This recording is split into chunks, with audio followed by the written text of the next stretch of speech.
1999 সাল। আমাদের পাড়ায় এক মধ্যবয়স্ক দম্পতি পাড়ার এক কোনায় থাকা পরিত্যক্ত 6 শতক জমি কিনে সেখানে বাড়ি করে বসবাস শুরু করেন। তাদের ছিল একটি মেয়ে। নতুন বাড়িতে ওঠার পর 4-5 মাসের মধ্যেই তারা তাদের মেয়ের বিয়ের আয়োজন শুরু করেন। মেয়েটির বিয়ে হয়ে যায়, কিন্তু বিয়ের পর সেই মেয়েটি সুখে ছিল না। শ্বশুর শাশুড়ি ভালো মনের মানুষ হলেও স্বামী ছিল ভীষণ লোভী। সে বারবার টাকার জন্য মেয়েটিকে বাপের বাড়িতে পাঠাতো। পর্যাপ্ত টাকা পয়সা না নিয়ে আসলে মেয়েটিকে শারীরিক ও মানসিকভাবে নির্যাতন করত। এক সময় অত্যাচার আর সহ্য করতে না পেরে মেয়েটি তার সমস্ত জিনিসপত্র নিয়ে বাধ্য হয়ে সেখান থেকে তার বাপের বাড়িতে চলে আসে। তার স্বামীও খবর পেয়ে সেখান থেকে গোপনে ওৎ পেতে থাকে এবং গভীর রাতে তার শ্বশুর শাশুড়ি ও স্ত্রীকে খুন করে। তারপর সে সমস্ত টাকা পয়সা ও সোনাদানা নিয়ে পালিয়ে যায়।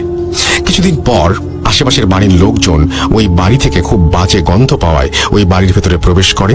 বাবা মা ও মেয়ের গলিত লাশ আবিষ্কার করে। এরপর পুলিশে খবর দেওয়া হয়। পুলিশ এসে তাদের লাশ নিয়ে যায় এবং বাড়িটি যেভাবে ছিল সেভাবেই রেখে শুধু গেটে তালা দিয়ে বাড়িটা সিলগালা করে চলে যায়। ঘটনা 1। প্রায় 6 মাস পর ওই বাড়িটি ঠিক পাশের টিন শেড বাড়িটি বিক্রি করে দেওয়া হয়। এবারে এক দম্পতি বাড়িটি কিনে নেন এবং ওই টিন শেড বাসা ভেঙে 3 তলা দালান নির্মাণ করেন। তখন তারা ওই পাড়াতেই একটা ভাড়া বাড়িতে থাকতো। অনেক শ্রমিক লাগিয়ে বেশ তাড়াতাড়ি এই বাড়িটি বানানো হয়ে যায়। বাড়ি পুরোপুরি রেডি, শুধু রং বাকি। বাড়ি রং করতে মাত্র 2 জন রং মিস্ত্রি আসায় রং করতে তুলনামূলক বেশি দিন লাগছিল। একদিন কাজ শেষ করতে করতে একটু রাত হওয়ায় ওই দম্পতি সেই রাতে তাদের জন্য ওই বাড়ির বারান্দায় ঘুমানোর ব্যবস্থা করে দেয়। মাঝরাতে ঘুমোতে যাবার আগে কোনো এক রং শ্রমিক সিগারেট খাবার ইচ্ছে হলো। সে সিগারেট ও ম্যাচ হাতে ছাদে উঠে যায়। ছাদে গিয়ে সে সিগারেট জ্বালিয়ে ম্যাচটা না নিভিয়েই ওই পুরনো ভবনে ছুড়ে দেয়। পরদিন সকালে ঘুম থেকে ওঠে সেই শ্রমিক এবং দেখে সে বারান্দায় একা, পাশের জন নেই। সে খুঁজতে শুরু করলো। খুঁজতে খুঁজতে সে ছাদে চলে যায়। গিয়ে আবিষ্কার করলো তার সাথে শ্রমিকটি প্রান্তে চৈতন্যহীন হয়ে পড়ে আছে। ঘটনা 2। পরবর্তীতে ওই নতুন বাড়িতে সেই দম্পতি বসবাস শুরু করে। তাদের 2 ছেলে।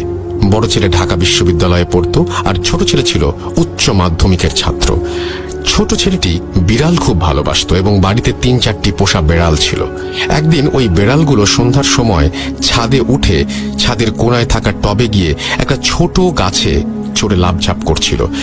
বেশি নড়াচড়ার কারণে এক পর্যায়ে টব সহ ওই বাড়ির বিড়ালটি পিছলে ছাদ থেকে ফসকে পড়ে যায়। ওই সিলগালা করা বাড়ির আঙিনায় তারা গিয়ে পড়ে।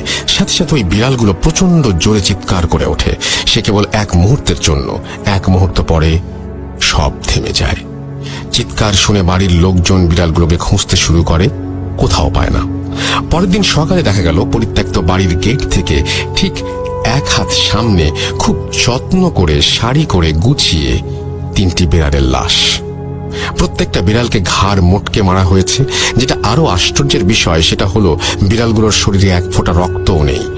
শুকনো ঠনঠনে জায়গায় বিড়ালের মৃত শরীরগুলো এমন ভাবে সাজিয়ে রাখা হয়েছে যে দূর থেকে দেখলে মনে হয় 3টি বিড়াল খুব আরাম করে ঘুমোচ্ছে। অবাক করা ব্যাপার হলো বাড়িটি কিন্তু সিলগালা করাই রয়েছে। বিড়ালগুলো ওই বাড়িতে আটকে পড়ে ওদের কেন মেরে এখানে রেখেছে সেটা কেউ বুঝতে পারছিল না। ঘটনা 3। ঘটনা 1 বর্ণিত পরিত্যক্ত বাড়ির পাশে থাকা সেই 3 তলা বিল্ডিং। এই বিল্ডিং এ একটি বাসায় নতুন ভাড়াটিয়া ওঠে। সেই পরিবারে ছিলেন স্বামী স্ত্রী, তাদের কলেজ পড়ুয়া ছেলে ও মেয়ে এবং 80 বছরের এক দাদু। এছাড়াও এক যুবক ভৃত্য ছিল যার কাজ ছিল সর্বক্ষণ বৃদ্ধের খেয়াল ও যত্ন রাখা। ভৃত্যটি কাজকর্ম ও আচার ব্যবহার ভালো হলেও মনে মনে সে বাড়ি থেকে চুরি করে পালিয়ে যাবার ফন্দি আঁটছিল। কিছুদিন পর ভৃত্য একদিন সুযোগ বুঝে আলমারির চাবি চুরি করে বাড়ির টাকা পয়সা ও সোনাদানা সরিয়ে ফেলে। কিন্তু পালাতে গিয়ে সে বাসার কর্তা গিন্নির নজরে পড়ে যায়। এক নজর দেখেই স্বামী স্ত্রী কারো বুঝতে বাকি রইল না যে ছেলেটি চুরি করে পালাচ্ছে। তারাও ছেলেটিকে ধাওয়া করে।